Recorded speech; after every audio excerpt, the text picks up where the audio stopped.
Strap yourself in. I had the line all laid out and I bobbled it coming right out. Let's take it from the top. 3, 2, 1. Strap yourselves in. Another edition of the Kaufman Corner podcast, breaking down the trade deadline. It is over. The smoke has cleared. David Lesky from Inside the Crown, former Kansas City Royal Les Norman, host of Breaking the Norm. My name is Soren Petro from Sports Radio 810 WHB, here with you to break it all down. The Royals did finally get a little bit busy.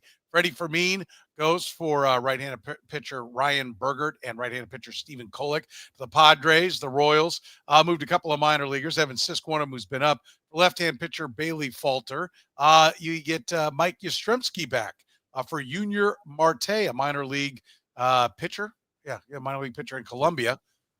We've got all kinds of moves to break down. We're going to look at everything the Royals have done since the deadline and put it all together. Randal Grichuk in that mix as well. Cam Frazier, have they done enough? They didn't sell, but did they buy enough? We'll talk about that. They didn't get in on the closer market. A lot of people moving closers. Royals decided not to do it. Did they make the right move there? We'll talk about it all right here, including the Seth Lugo contract extension. We're doing it here on the Kaufman Corner podcast.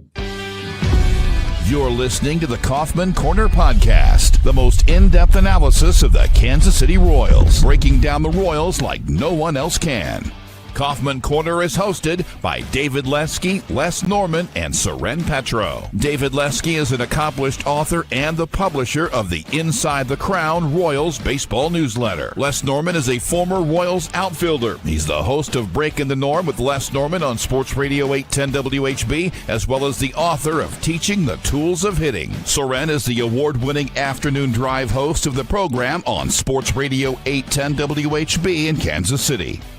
Kaufman Corner is proudly brought to you by David Starnes Allstate Insurance, covering all the important things in your world. Home, business, life, and even the fun stuff as well. Motorcycle, boat, ATV, you name it, get with Dave and he'll have you covered. Give Dave and his crew a call at 816-781-7331. Visit them online or stop into any of their locations, including North Kansas City, Liberty, and Branson, Missouri. Don't put those insurance needs off any longer. Get with Dave today. He'll give you peace of mind for the things in your life most important to you.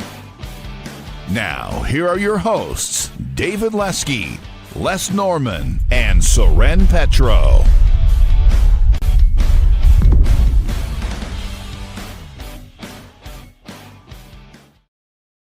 Thank you very much, Curtis. How about it, boys? The Royals there looked for a while like they weren't going to do much of anything. There was going to be some really small stuff that they got done early on, but David, they kicked it in gear once we got closer to the deadline. The first one, let's talk about Freddy Fine for two right-handed pitchers. Ryan Bergert, who's got stuff and has pitched at the big league level. Stephen Kolek has pitched at the big league level as well. Stuff doesn't rate as high. What's your reaction? Did the Royals get enough for Freddy Fine? They certainly dealt from a position of depth, something that we've been asking them to do, at least I know a lot of people, myself included, have been asking them to do. Yeah, I mean, look, they have a lot of catchers, and they actually had another backup catcher on the roster in Luke Maile, and so they took advantage of a market that wanted catchers, and Freddy Fine is a really, really good backup catcher. It looks like he might be the starter for the Padres, and we saw how that went last year for the Royals. He did not hit well down the stretch when he played more often. So we'll see. I wish him the best. Freddy Fine, it's tough to watch him go because you love watching Freddy. And the clubhouse loves him too. It's not a happy he's gone situation, but I do think the return was really quality for him. You mentioned stuff for Bergert. Yeah, I mean, four-seamer, sits 92, 95, touches 98. Actually has a 140 average against it this year. So really, really quality there. The whiff rate's not quite there, but he gets weak contact. He gets a lot of whiffs on his slider. His sinker his sinker is really high. His sweeper. Sorry, I have my notes backwards. Really high spin rate. Gets a lot of fly balls, walks some guys. He feels like a really good Brian Sweeney project. I mean, it's the type of guy that you feel confident in this Royals pitching group, which, by the way, can we take a minute to remember when we never felt confident about anybody with the Royals pitcher? So that's nice to see. So you've got the upside there. He was Fangraphs, I think, had him as the third Padres third prospect, number 3. He started the year as number 6 or 7 on MLB Pipeline, I think. I forgot to look where he fell on Baseball America when they did their midseason re-rank. He may not have been a prospect anymore for them, so he may have exceeded that eligibility. But I like that. I like Stephen Kolek. He's actually kind of the more Royalsy starter in that the stuff's not great, but you feel like they can get it to play up a little bit. Same situation of you feel good about that. He's sinker, four-seamer, slider, cutter, changeup. He's got a 4.30 expected ERA, which is fine for the back of rotation. He's got good control. The two things I like about these guys, and we'll get to another one too, but Bergert under team control through 2031. Kolek under team control through 2029. So they really replenished depth that they didn't have in an area that they did have depth. And I think it made a lot of sense. Yeah. Les, what was your reaction? This is clearly a buy move, but they buy without having to give up prospects, right? They buy with the depth they had of major league catching. So nobody likes to see Freddy Fine go. That this is one everyone knows he's a good player. I think David's right. I've talked with some people that are like, oh, the Padres got a starting catcher. I'm like, well, start for them, but we'll see how he hits when he's in there every day. I think he's kind of a 1.5. He's like a great backup. If you got him as your backup, you love it. And that's where the Royals have been. It's been a real strength for them. But they do get 2 arms at a time that they're extending Seth Lugo, losing Kris Bubic. I mean, they are, you can't complain if you want this team to try to win. They're certainly trying to win right now. Yeah, absolutely. I was actually driving when I heard I think it was MLB radio, and I had heard the trade. And my first thought wasn't, oh, we got pitching and we're going to rebuild this thing, which we need to do. And that made me happy. But my first thought was, man, I am so happy for a great dude like Freddy Fine. I mean, he's so reliable, always hustles, plays hard. He can hit a ball out of the park. He's not intimidated by any closers or any guys that throw hard or anything nasty. I mean, how many times have we come in and the Royals come in against a difficult pitcher? The whole offense is struggling. Freddie comes in and gets 2 hits. Or hits one out of the park. I mean, he's so steady, never complains. He doesn't catch a lot, but I mean, he can do a whole lot. He gets pinch run for all the time. I mean, I am so happy to, well, first of all, San Diego, that's not a bad place to play. Yeah. Or just sit in the stands and watch. And it's just a good thing to see him get rewarded for just smiling and going out and being a backup every day of his life. It's fantastic. On the pitching side, I'm almost every single thing that David said. I love the fact that you got a 25-year-old who in Bergert who seems to have good stuff. It's the early onset part of his career. I mean, he's still pretty young. With Kolek, I agree too. He doesn't strike me. I don't get as excited by him, but I do, again, like the team control. And I think the big thing that you said, David, was a Brian Sweeney project. I like that idea, because this bullpen is starting to struggle a little bit. It gives you options for starters when guys get hurt. And obviously we've seen Reagan's got hurt, didn't expect it. Bubic, we didn't expect he would go the whole year, maybe without an IL time, hopefully not surgical. And that's kind of what happened. I just didn't think it would be the whole rest of the season. But regardless of that, in that first trade, I'm pretty happy with that one. Actually, that might be the happiest trade, because I'm not going to be as super positive on the rest of them coming down the line here. Yeah. Okay. Interesting. Let's talk about getting Bailey Falter. I kind of like this one from the standpoint, David, that, they get another arm. They're throwing numbers at it. Another guy who started big league games. If what you're trying to do is keep this team afloat till hopefully Cole Reagans and Michael Lorenzen come back, and maybe even Lorenzen, this pushes him back into the bullpen. It makes him even better. But you've thrown some numbers. You've got multiple options now. You've got some depth in this rotation. They clearly are lacking that. Yeah, I mean, look, they started the year with 8 starters? They thought, because it was the 5 they started with, Noah Cameron, and then Alec Marsh and Kyle Wright. They're down to 3. They're down from 8 starters to 3. And they had a great game on yesterday's game with the bullpen game was phenomenal. It was fun to watch. It was fun to see everybody come in. They can't do that every 5th day. And they were going to have to do it twice every 5th day. And now that I ran a Inside the Crown chat during the end of the last couple hours of the deadline, And people are going, well, what are they going to do with 6 starters? And I'm going, hey, just be happy they have 6 starters. Don't worry about it. Yeah. They'll figure it out because, we did just watch a bullpen day. So, Bailey Falter's not – he's not interesting. I mean, and I don't say that it's not a negative thing necessarily. He's just kind of a steady guy who, you like at the back of your rotation. If he's your 5, you feel pretty good. If he's your 6, you feel really good. I think there's one change the Royals might make with him. It's very simple. Stop throwing the curveball.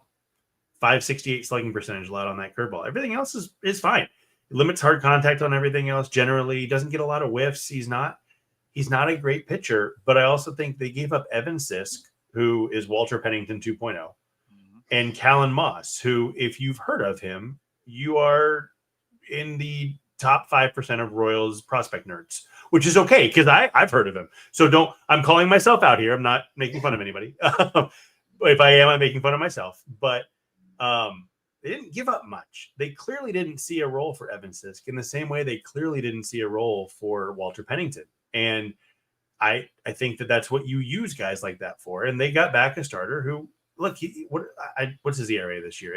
I actually didn't even put his ERA down. He has a 4.53 expected ERA. He's under 4 for the season. Yeah. I can't remember exactly what it is, but I'm looking it up now just to remember it. And you got a starter who's serviceable. And I think, too, the other thing, his stuff, the way he pitches plays really well in Kauffman Stadium because he's a fly ball pitcher, but he doesn't get crushed. So you feel like that's a really good mix with a huge outfield. I don't have a problem with it. I mean, we're not going to look back on the Bailey Falter trade in 5 years like we look back on the Cole Reagans trade, but it's a guy who can keep the rotation afloat. But I'm glad Les said he brought up the Cole Reagans trade because Cole Reagans wasn't this Cole Reagans when he came over. Right. And that's one of the things, I think you can hope for. And I think that's, if there's a Cole Reagans ending to any of these, it's Bergert. I mean, he seems to have the best stuff. Reagans had stuff. Bergert has stuff. Mm-hmm. But any weapon that can be given, like David said, take away the curve, but hey, let's try your curve this way. Let's take this grip. I mean, Sweeney it's clear when Michael Walker and Seth Lugo re-signed in Kansas City, they're real happy with the coaching they're getting. They're real happy with how they're prepared to go out and have success. They also really like the town. And we've seen lots of people fall in love with Kansas City when you come here. Mm-hmm. And so that helps as well. But, I think there is the hope is that, we'd see guys like this go to the race. I remember Jake Odorizzi talking about, how he became Jake Odorizzi. And he went from the Brewers to the Royals and he went to the Rays and he was pitching really well with the Twins. And I asked him, I said, well, when did it all kind of start to click for you? He's like, when I got to the Rays and they gave me a new slider, I think it was a slider. I might have the pitch wrong, but they had given him a new weapon. And Dick Rizzi had been a good prospect, but wasn't really kind of getting to where he was going to come up. And the Rays made him a really good starter there for a while. He had the weapons. Like, that's kind of the hope here is that Brian Sweeney is that guy. Like, now you're going to get 3 guys that are going to come in and be like, oh, wow, a light bulb's going to go on. And there's maybe a little more ceiling with each guy, but if you feel like you're going to reach it, the Royals can go get those second-tier pitching guys because they feel like whatever they bring back, Brian Sweeney and his crew are going to make them better. Well, yeah, I think that this trade is definitely more of the confidence in their pitching coach than it is these guys are going to immediately help. And, I like the fact you said second-tier guys. And look, statistically, if you get enough second-tier guys that you need to tinker with, one of them is going to pan out with a change. And if you can get that, maybe 2, then you're super excited about that.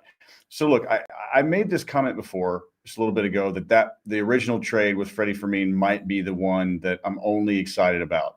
I'll reel back on that because while you were talking, David, I realized that I'm looking at things through the eyes of an offense that doesn't produce. Now, They have been producing a lot lately. They really have. It has been fun to watch.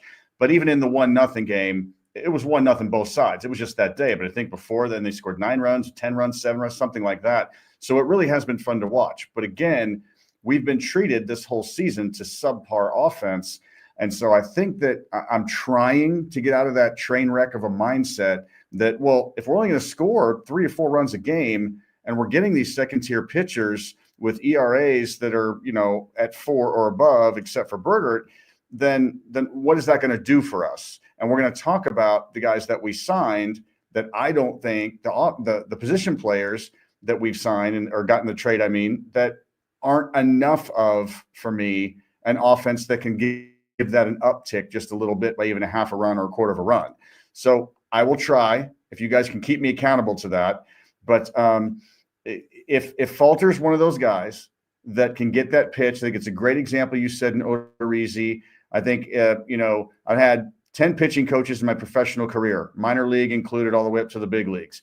One of the worst I had, which might surprise you, was Greg Luzinski. Now, Greg Luzinski was a masher. I loved watching Greg Luzinski, but he used to say, hey, this guy's going to come inside with a fastball. Okay. What do you think I should do based on the defense, based on how he's pitched lately? Hit it in the seats. That was his hitting coaching right there. Just hit it in the seats. Well, that wasn't my game. So just do it. Just do it. Just get up there and do it, because you can do it. And you can see that I have 0 big league home runs. So I didn't just do it. But again, the idea, though, is that if they can get somebody or get Brian Sweeney to fix somebody or tinker with somebody, then my negative attitude on these trades will probably change a little bit with offense next season. Yeah. How about that part? I mean, it is, Yastrzemski's the other bat, along with Grichuk, along with Frazier. We'll bring those deals into the mix as well. And they give up Andrew Hoffman for Grichuk, another guy. The one thing I do, they're clearly making moves based upon the fact that, like, we can find a lot of guys to be 9 to 10 Ks per 9 out of the bullpen. We can keep making those. So if somebody's going to give us something for them, fine.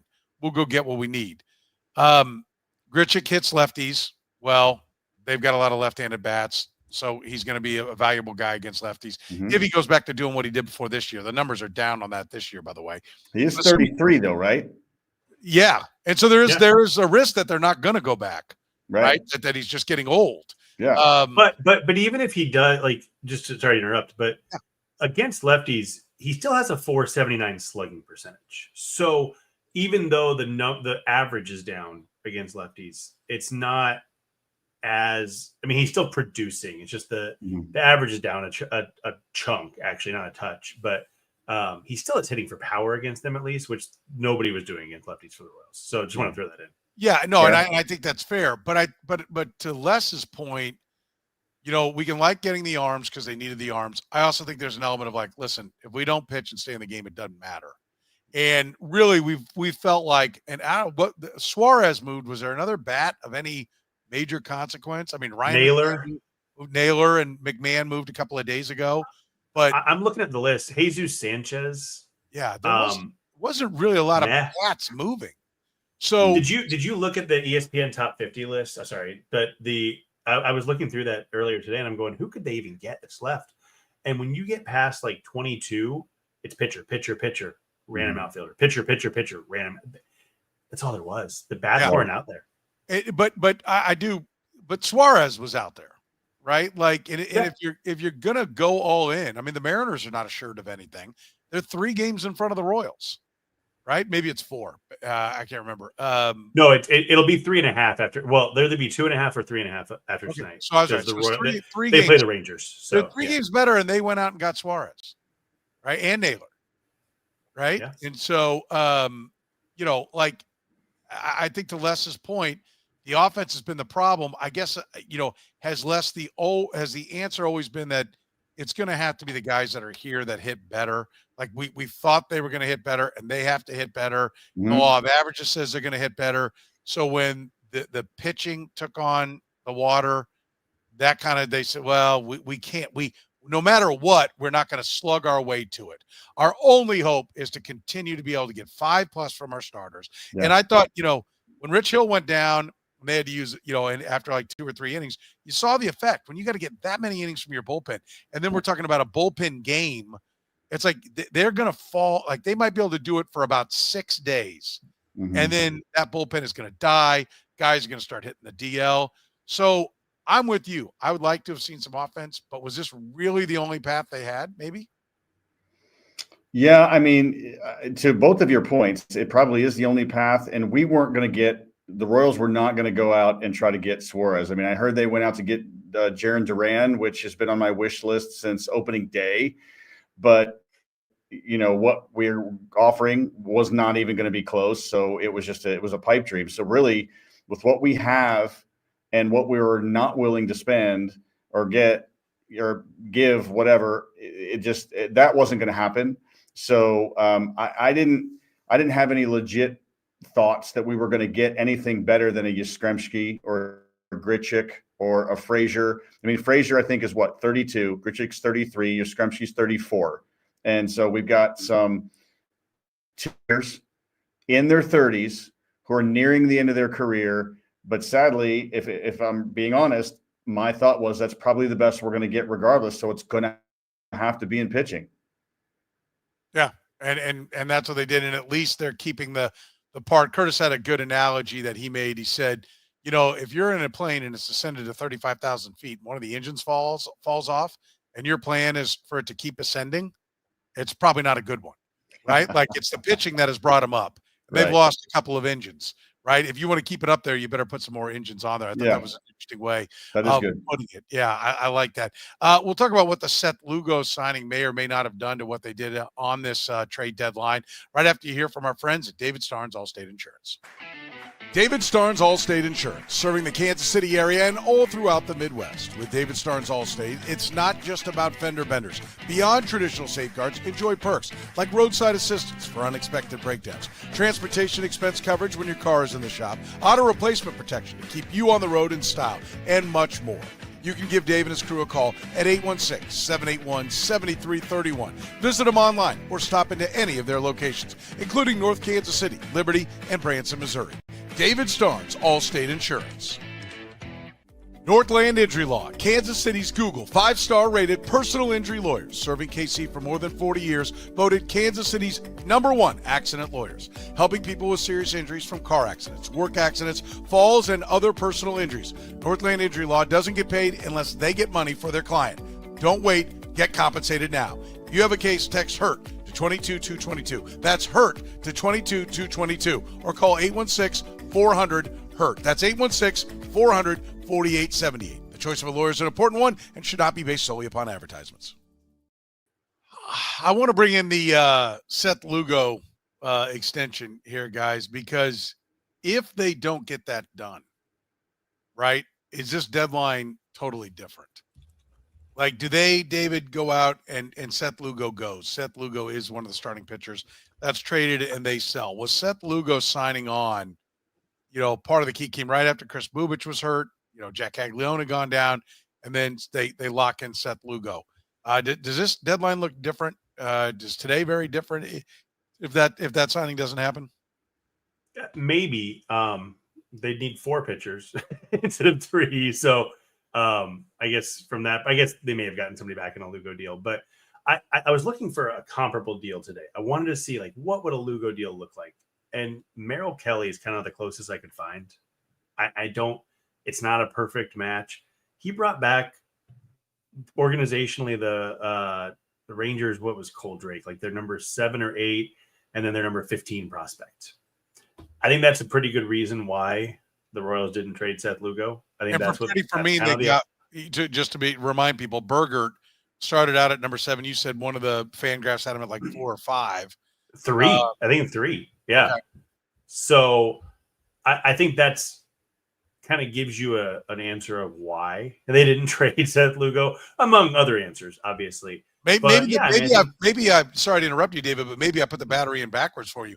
Maybe they had shopped Lugo, didn't like what they were getting, and said, well, screw it. We'll keep him. Yeah. And maybe that's what dictated their path. I think that it very well could have been that they said, look, we think Seth Lugo for 2 or 3 years at 43 to 63 million or whatever it is a better return than anything we're being offered, probably from the Cubs. I think the offers just weren't there, and it's really interesting how, and I'd heard that nobody was giving up anything for big pitchers. And if you look, Joe Ryan didn't go, Sandy Alcantara didn't go. Who else was rumored? Zach Gallen didn't get traded. He's a pending free agent. He didn't get traded. I mean, I think teams just said we're not giving up big prospects for pitching. And So the Royals said, all right, we're, like you said, screw it. We're going to sign Seth Lugo and we're going to go out and get pitching and we're going to ride it out and we're going to see what we have. And so, yeah, I think that did in some ways dictate their deadline. But at the same time, it goes back. They had 3 starting pitchers.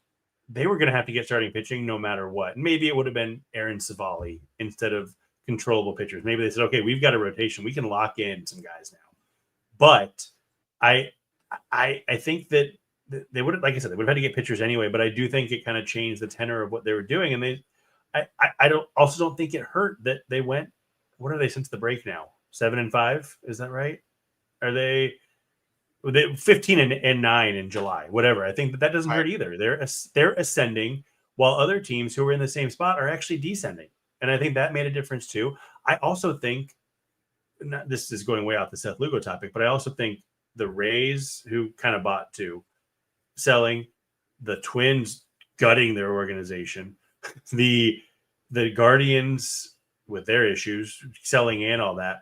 I think that they looked at that and said, all right, you guys are going to sell. We're going to buy, and we're going to make this a 3-team race, and you can leave. You can be not a part of it. And so I think it all factored in. Yeah. I mean, it is nice to have Lugo in the mix and know that you've got that anchored, Les. I mean, that does at least, okay, maybe now you don't have to go out and look for top end guys, right? Mm-hmm. You made it easier to go for rotational depth. I mean, it certainly played, I'm sure, at least some role in what they did. Yeah, I think it actually is kind of a blessing in disguise that I do believe that on a couple occasions they tried to shop Lugo and didn't like what they were going to get in return because he's that top tier pitcher and they knew that. And so they reeled it back in.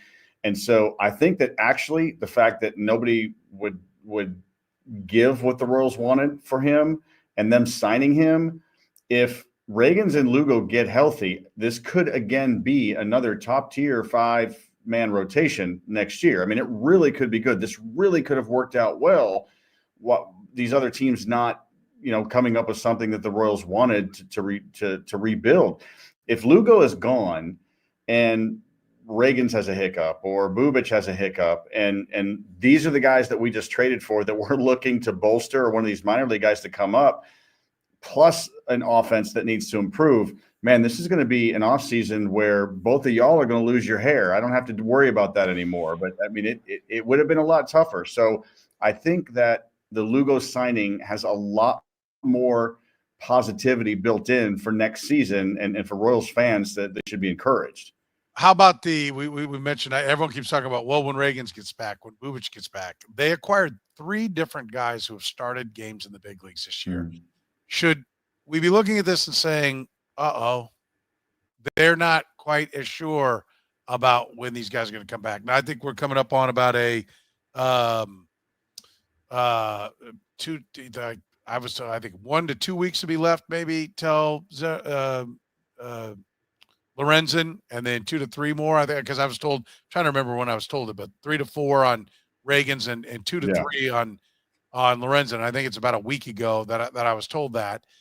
But that's for the next stage. I mean, Ragans is throwing. Bubic, they're like, there's no point in it.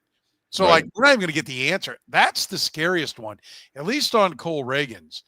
If he starts to come back and they have a problem, they can get right to the surgery. Says to me that Kris Bubic is just going to be shut down, and it's going to be like spring training, and they go, oh, rotator cuff again. He's going to have surgery. And now you've wiped out a big chunk of this year and next year, and then he's a free agent, right? Yeah. So how much of this is like, ooh, David, we're kind of scared about where that's going to, where those things are going. Yeah, I mean, some of it probably is. I think that if you look at what they have now moving forward, so Bubic is under team control through next year. Lugo and Waka are for sure under team control through 27, maybe 28 for both of them. Ragans is 28. Kolek, is Kolek 28 or 29? I can't remember what I just said it and I can't remember now. Kolek is 29. Falter is 28. Kolek is 29. Yeah. And Bergert is 31. Yeah. So they now have Bergert's 25. Yeah, Bergert's 25. No, team control through 2031. Okay. That's what I'm saying. Yeah. Got it. And Noah Cameron is through 2031 also. So now you've got I don't even know how many I named. I think it's 8 starters under team control through next year, 7 through 27, 5 through 28. So I think part of it is they said, look, we thought we had depth this year, and here we are on July 31st with 3 starters. We're not doing that again. We're not counting on the Kyle Wrights of the world to save our depth. It's just not going to happen. We're not letting that happen again. I think what it might tell you more about is upper minors depth than it says about their concern about Bubic and Reagans. I'm not saying they don't say anything about those two. They very well might, but I think they're looking and go, look, we're not going to have anybody next year to serve as depth. I think it's really concerning about Alec Marsh, to be honest, that they might think they're never going to see him pitch again. And it's possible with a shoulder injury like he's had that he just can't get back. That's risky. And so I think that it might say more about their depth moving forward. But still, I think this was a big time CYA deadline for them. And they don't want to be in this spot next year. They don't want to be in this spot in September. They don't want to be in this spot ever again. And so they're going, oh, we're going to get every big league starter we can find and put them on this 40-man roster and figure it out later. There is an element, they are kind of impersonating the Rays in the sense that they don't have the never-ending line of pitching. A lot of Rays pitchers get hurt. I mean, it does seem like they weaponize their guys at all costs, right? Like the Royals are kind of, new pitch is always great, guys getting people out. But since Kris Bubic learned his new pitch, he's had Tommy John surgery and gone on the DL with a rotator cuff strain, right? Like, so the new weapon's great, but not if he can't stay on the mound, right? Is that a concern at what cost? now?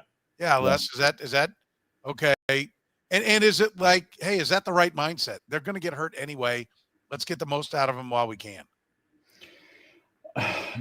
Gosh, that last part is a great question. Let's get the most out of them while we can. I don't think outwardly they think that, or they're going to say that, but I think there's got to be some part, because deep down, even though this is a family and people love Kansas City and it's a great team, it's a great culture, it's a great generation to be a Royal, it is a business. Bottom line, it is a business, and you have to be able to be smart business people and have backups. You got to have a plan C, you got to have a plan D. And so sometimes if a guy is continuing to get hurt, you've got to have this level in you that says, okay, once we get to said level, enough is enough. And so we're just going to have to get the most out of him. I don't necessarily think that Bubic is there yet. I am curious though. I'm curious about the rotator cuff strain, wait and see in spring training. I'm curious to see if something really is going on in there, and they're going to rest him and maybe do some exercises and see if they can repair something. I will not be surprised come spring training. I'll be happily surprised if he's ready to go and throws, but I won't be surprised if he does come up with an injury that needs surgery again. I hope that's not the case. But again, the bottom line for me, have that backup plan. It seems like they've done that. I hate not knowing. That's the player part of me. I want to know who my rotation is going to be. I want to know who's going to be in the lineup. I want to know who's going to be here and here every day. That frustrates me to no end, which is probably why I probably wouldn't be a great front office person if I made those player decisions. But from the outside looking in, to your point, I do feel like eventually when guys get hurt and it bounces back and forth, you're going to have to get to the mindset. We just got to get what we can out of them. And in the meantime, have the next guy up and ready to go. Otherwise, you're hamstringing yourself for 3 to 5 years by not having anybody ready. Yeah. I think it's, it's a reality of the business, a reality of the position. Yeah. Guys are going to get hurt. I remember Greg Holland asking him, you ever think about, Mariano Rivera went to the cutter and trying to save the wear and tear on his arm. He's like, it's hard to get big league hitters out. Every bullet I got to fire it every time. And I was like, oh, and that's what happened. And I think that was kind of, just the reliever part of the mindset. It's become part of the starting pitcher mindset as well. Now with the way guys bring it with the velocity and everything that's going on. The closer market was robust. A lot of them moved. Did the Royals miss out by not moving Carlos Estevez? We'll talk about that next after you hear about our friends at Greenlight Dispensary. Green Light Dispensary, voted Kansas City's best dispensary and your go-to for quick, convenient service. With 4 locations across the Kansas City area, we're never far away. Our drive-through and express windows make it easy to get in, get out, and get on with your day. Our award-winning service is powered by a team of experts dedicated to making your experience seamless and enjoyable. It's no wonder we've been voted the best. Convenient locations, fast service, knowledgeable staff. That's the Green Light difference. Visit us today. David Starnes Allstate Insurance. Elevate your coverage, elevate your confidence, and drive worry-free. Covering all the important things in your world. Home, business, life, and even the fun stuff, as well as your motorcycle, boat, ATV, and you name it. Get with Dave, and he'll get you covered. You can give Dave and his crew a call at 816-781-7331. Visit them online or stop into any of their locations, North Kansas City, Liberty, and Branson, Missouri. Don't put those insurance needs off any longer. Get with Dave today. He'll give you peace of mind for the things in your life most important to you. David Starnes, Allstate Insurance. All right, let's talk a little bit about that closer market. David, we saw Mason Miller move, Ryan Helsley move, Yohan Duran move. Did the Royals miss out? Even if they're, this is a buy, but they're still probably, I don't know, with their couple of wins, I'm guessing they're 14, 15% to make the playoffs. With that market, was there enough to say that they should have moved Carlos Estevez, who's good but not great? Should they have gotten in the middle of that? Or no, if you're going to not sell, then don't sell. I mean, that would have been, to me, an opportunity to do what we've talked about a couple of times on this, buy and sell. Mm-hmm. And they didn't get into the middle of that market. Did they make a mistake and miss an opportunity? I think it's a tough question to answer because we don't know the return. And I know we don't know the return on what it would have been on anything, but if you look at the closers who wasn't going to be the Mason Miller return. We can be right. You're not going to get Mason Miller. You're not going to get Yohan Duran. You're not going to get Ryan Helsley, even though he's a rental. I'm scrolling through trying to. There was one more. I'm blanking on who. I think you might have been able to get Helsley. I think you might have been able to. Maybe that. The problem with Carlos Estevez is no team wanted to pay him $10 million next year and give up prospects. I think I would, if we're to go out on the market next year, he would easily get $10 million on a 1-year deal. I don't think that's a question. He's been, we can argue about how effective he's been, but the reality is he's gotten the job done, and teams will pay for guys who have saved games. So he's getting $10 million on the open market, but he's not getting $10 million and 3 prospects. And so I don't think the return for Estevez is what it would have been, what it was for the guys who were traded. The question is, does it have to be? And I don't think it would have to be. I think it would help quite a bit actually to get that money off the books for next season. Although I think that they might have, and I was doing some back of the napkin math, I think they might have 40 to 50 million to spend in the offseason if they're willing to up payroll just a bit, which I've heard conflicting. I've heard from some people they are, some people they aren't. But I think that the Royals, I think they looked at it from their perspective and said, look, we're going to win with pitching. Why would we trade pitching? And I'm not entirely. I don't know if I agree with that or not. Honestly, I really don't know if I would argue that or not. I understand it, so that's a great spot to start in. But I really don't know if I agree with it. But I think that's their mindset. We're a pitching team. We're going to pitch. Yeah. Do you think they missed on an opportunity here, Les, or? To David's point, if you're going to pitch, we need all our pitchers, right? Yeah, I'm in the same camp on David's point, but there's one thing that I've been thinking about that I wonder, and I'm actually going to kind of flip the script and ask you guys this question. Is possibly one of the reasons that they didn't move Estevez is because maybe they didn't want Ursig to become the closer because they don't trust that he's going to be healthy to do that. So if you get Estevez out, you put Ursig in the closer's role, and then all of a sudden his back flares up again or something's different. He's starting to walk guys or something like that. And now you've lost 2 closers. So I just wonder if that came into the mix just a little bit. What David said, I'm not going to waste the time here. I completely agree with that. We don't know what he would have got. Let me ask you this, Les, Sure. Because I think you make a great point. Not just Ursig, but it's kind of a statement that can't trust Hunter Harvey's health. No. Right? He looks like he's got closer stuff, but you can't trust that health. Right. Steven Cruz not ready yet. Nope. Maybe there is a world where they would have moved Carlos Estevez, but the overall pitching program just isn't where they want it to be yet. No, it's the favorite line that I love from you. If not, then who? You move him. Who's it going to be? And how could you be confident in any name that you would put in that role that could fill that and still compete? I don't think there's anybody. Yeah. But even if you move Urseg and he does succeed, who replaces Urseg? We saw what happened when he was out. Right. I mean, and so I do think maybe it's not so much about Carlos Estevez as an individual, but about the bullpen as a whole with him at the front of it or the back, whatever you want to say. Right. Yeah. I want to touch on the lineup before I get to a couple other things here, and what they've added with Grichuk, Yastrzemski, and Frazier. Grichuk gives them the opportunity to platoon him against, just let him hit against the guys that he hits best against. But does just getting professional at bats, how much can that help wear down, the opposition? That it won't necessarily be that Yastrzemski will come and put together big numbers, but if you get to a point that either through a platoon or the individual at bats, that just getting more quality at bats, having guys that maybe don't have as many holes or at least can waste some pitches, that we can see an overall, it won't necessarily be their individual numbers, but there'll be just the tide will rise overall because of the potential wear and tear that they, can maybe add. I might be grabbing at straws here, but I think we've identified that they know pitching is their lifeblood and that's what they have to stick with. But is there a path where the young guys, Salvi has to keep hitting? That's happened. Bobby hot like he can do this time of year. Jack Caglione needs to come back and hit the ball over the wall. Like, that's the source of an offense that can get to the playoffs and do some damage in the playoffs. But is it, is this the mortar around those bricks?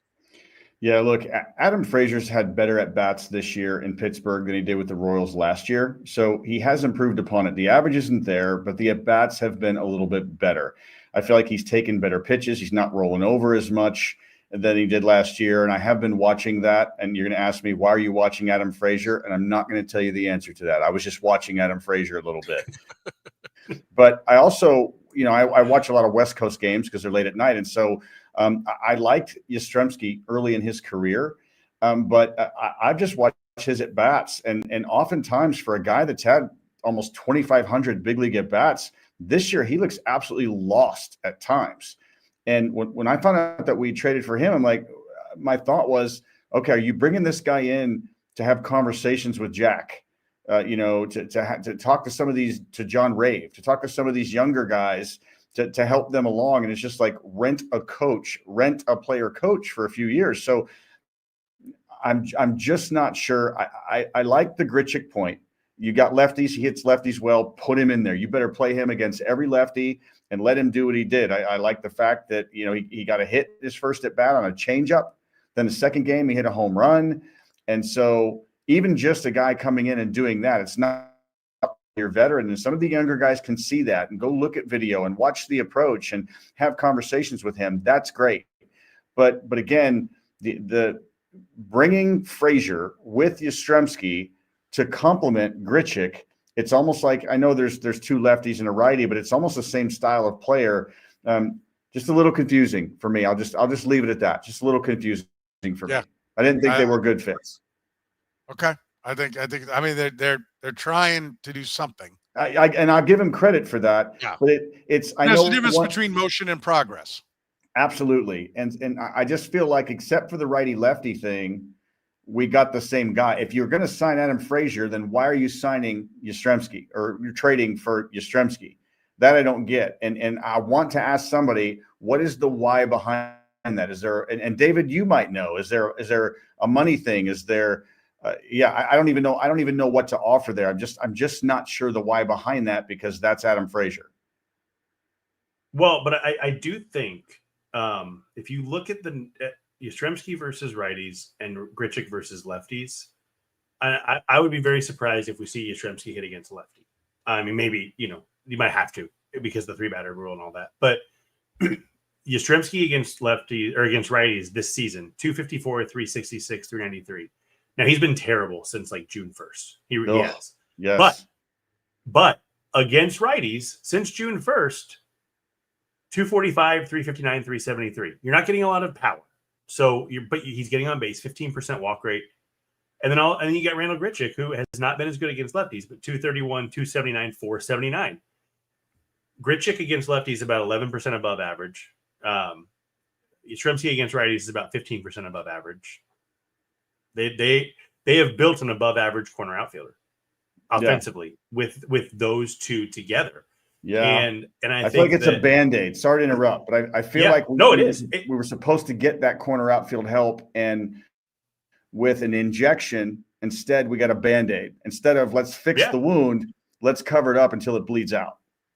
But and I think that's exactly what they did, which great image. I hope we're right after dinner, so everybody enjoy. We had beef stroganoff. It's coming up later. But I think that's exactly what they did. And it's kind of what they had to do, because it was, I've said this before, but if you get 2024 Melendez production and 2024 Renfroe production on this team, they're 54 and 55. I bet they are 59 and 50. If you get just last year's below average production from those two. Like the corner outfield has been so bad this year that you take a bad players over what they have and you get 5 wins more. And so I think what they're trying to do is, hey, let's try to put a Band-Aid on this. We'll figure it out. There's nobody out there right now who can be that injection. So these are Band-Aids. And I think that's what they did. They did what they have to do. Is it going to work? I don't know. If they had gone out and were able to trade for a corner out, if they could have gone out and gotten Wilyer Abreu, I would have been a lot more excited for sure. Yes, I was actually hoping for him too. I liked him over Duran for what it's worth. Mm-hmm. But I see why. I think what they did, it's not.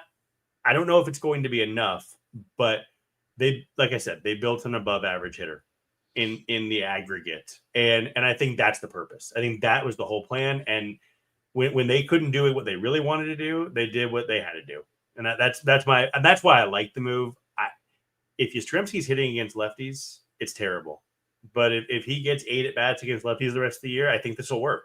At least better than what they've had.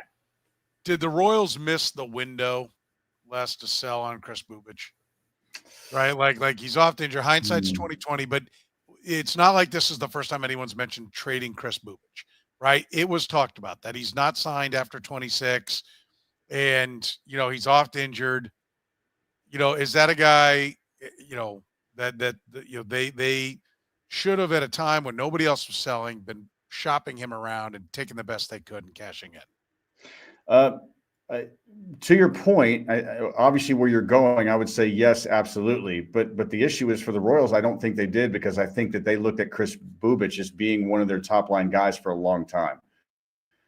I really thought that they felt like, okay, he's going to heal from his injury, and I think he's going to be great. He's going to be fine. He doesn't throw 100 miles an hour, so we'll be able to fix this arm situation. So, yes, it would have been a genius move back when he was healthy early in the season. To move him would have been fantastic, and he would have been the greatest ever, because then Bubic would have ended up being hurt, and we'd have got a lot of guys for him that probably would have worked out, or at least 1 or 2 would have worked out. So, yeah, probably missed the window, but I just think they value him too much that wasn't a consideration for him. David, maybe it should have been. Here's my question. Okay. Bubic he said that he was feeling it all year, most of the year. And they knew it. It wasn't like he wasn't hiding it from them. They knew they were managing the pain. He said it just didn't bounce back the last time the way it had before. If the Royals had tried to trade him, another team's giving him a physical. Yeah, he might. If I was thinking before he even said anything like early. Yeah, sure. And it is entirely possible that it wasn't even they knew it. He's hurting. He's not going to pass a physical. We're going to go. The doctors say you don't have to shut him down. I'm just posing the hypothetical because I do believe that there is an element of starting pitching are the running backs of baseball, right? Yeah. You don't pay running backs because they all get hurt and they're all on the way down, at age 28. Now, it's not that extreme. We see many pitchers be effective. We're watching Michael Wacha and Seth Lugo. I'm just saying, have a bit of a mindset, that you can cash in. Like, I really think if you say, okay, the Royals won the World Series, how did they do it? Like, what did their pitching staff look like?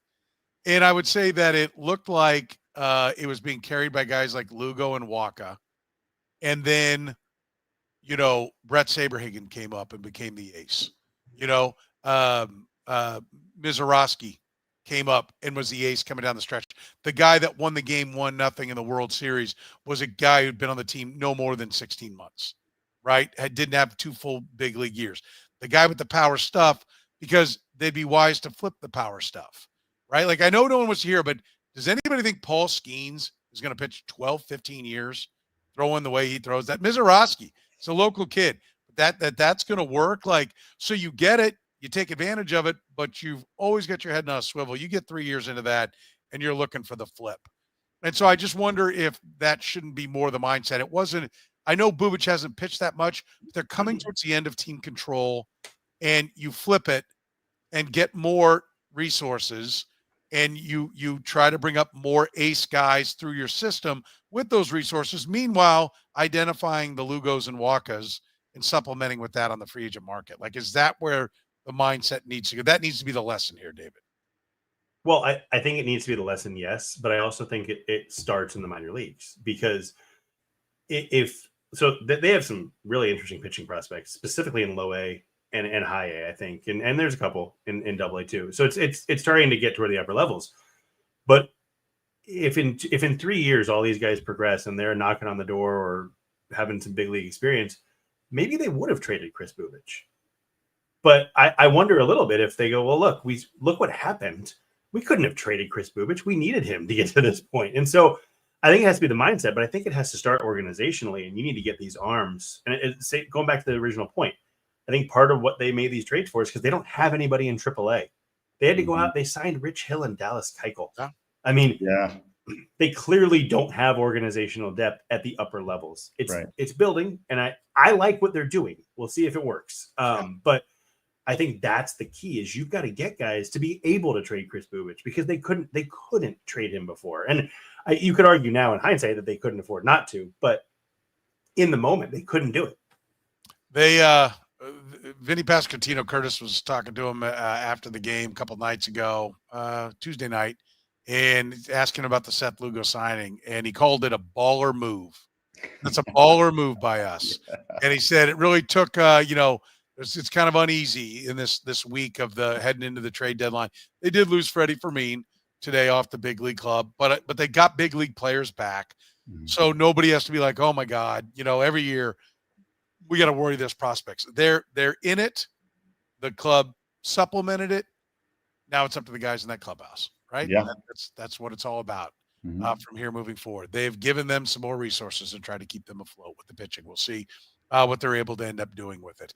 Listen, you can support the Kaufman Corner podcast by supporting our great sponsors, David Starnes, Allstate Insurance. Not just about fender benders. David Starnes has you covered. Roadside assistance, transportation expense coverage, auto replacement. Talk about your home. Fantastic there as well. David Starnes, Allstate Insurance. Give him a call at 816-781-7331. By our friends at Northland Injury Law. If you've been hurt in an accident, text HURT to 22222. That's HURT. Text HURT to 22222 or call 816-400-HURT. Google 5-star rated, voted Kansas City's #1 accident lawyers, and by our friends at Greenlight Dispensary. With 15 locations in Missouri and more on the way, Greenlight is the go-to for all your cannabis needs. Tell them you saw it right here on the Kaufman Corner podcast. For David Lesky from Inside the Crown, for Les Norman, former Royal, and Breaking the Norm on Sports Radio 810 WHP, I'm Soren Petro saying thank you very much for joining us here on Kaufman Corner.